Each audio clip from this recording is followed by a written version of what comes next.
Hello there, lovely people. It's Alex from Nintendo Life here, and today we're going to be looking at this. This right here is the largest capacity microSD card available on the market, or at least at the time of recording. This is a 512 gigabyte card. And no, you might be thinking, Alex, did you just buy that from some dodgy Chinese website and it's actually a 16 gigabyte card inside? No, and I've confirmed it myself. I've done tests on it and everything. Not that I didn't trust the manufacturer, because they are, they're integral, they're a known brand, but even so, just so that I can say to you, yes, this is a 512 gigabyte microSD card.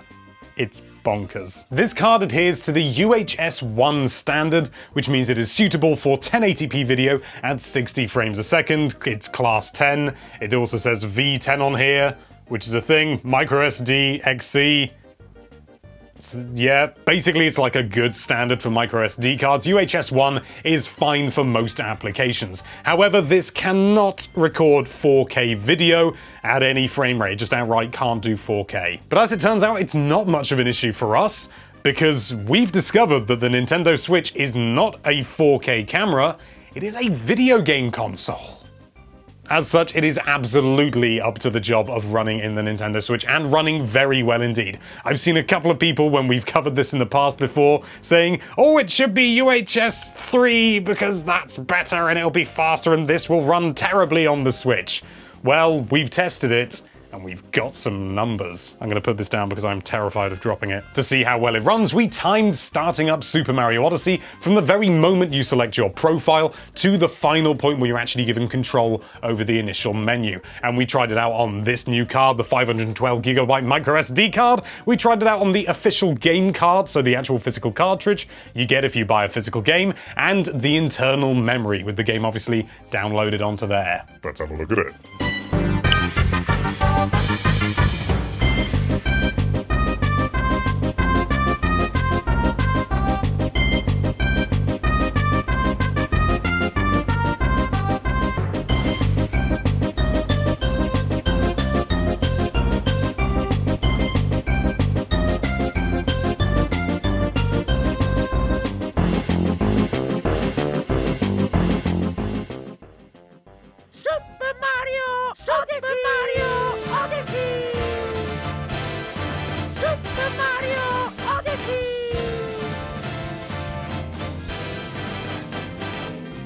And the results are pretty damn good, to be honest. I mean, it's only 1.5 seconds slower than the internal storage, which is going to be the fastest because it is the internal storage. And it was actually faster than the game card, which I didn't expect. Apparently cartridges are slow these days. So realistically, no matter what game you're playing, this is going to be absolutely fine when it comes to reading data from the card. You download a game on it, it'll be absolutely fine, clearly. We also thought we'd check the right speed by downloading Sonic Mania onto the internal storage and onto this newfangled microSD card to see what kind of difference we can see there. Obviously, the footage you're looking at right now has been sped up by quite a bit. If you want to see the whole thing in real time, I don't know, wait until the end of the video. I'll stick it on after the end slate if you really want. Sonic Mania is just over 365 megabytes in size, and as you can see, the card holds up pretty well. It takes about 19 seconds longer to download this particular game onto the microSD card as opposed to the internal storage, which is about 14% reduction. It is a shame that it's slower, but I expected it to be slower. The internal storage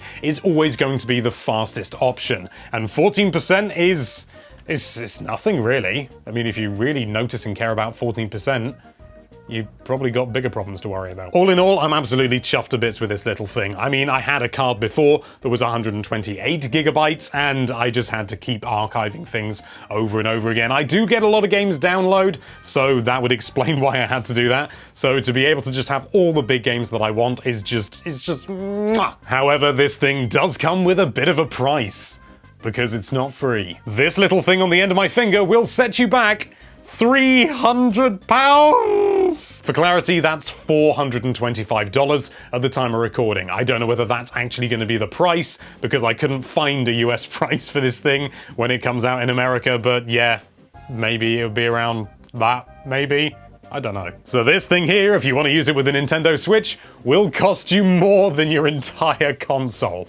So yeah, it's an investment. Is it worth that much? I think it comes down to the individual. If you've got money to burn, you've got plenty of money, you're not shy of a few quid, then you can just buy this and never have to worry about downloading as many games as you like ever again. Unless you want to download more than half a terabyte. If, however, you're on a budget and you don't think you can afford it, then you probably can't afford it. It comes down to the individual, whether you think it's worth it or not, and that's not a decision I can make for you. But, you know, it does its job, it does it well. It's a 512 gigabyte card, it's the biggest micro SD card in the world. So it's up to you. Massive thanks to Integral for sending this puppy over. I feel absolutely honored to be able to show it to you today. So if you want to find out more or pick up one of these for yourself, if you've got plenty of money, then make sure you check the link in the description. Thank you so much for watching. If you like this video, then why don't you pump that subscribe button full of 512 delicious gigabytes, and be sure to check out nintendolife.com for all sorts of lovely Nintendo related content. Thank you again for watching. Bye-bye.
There you go.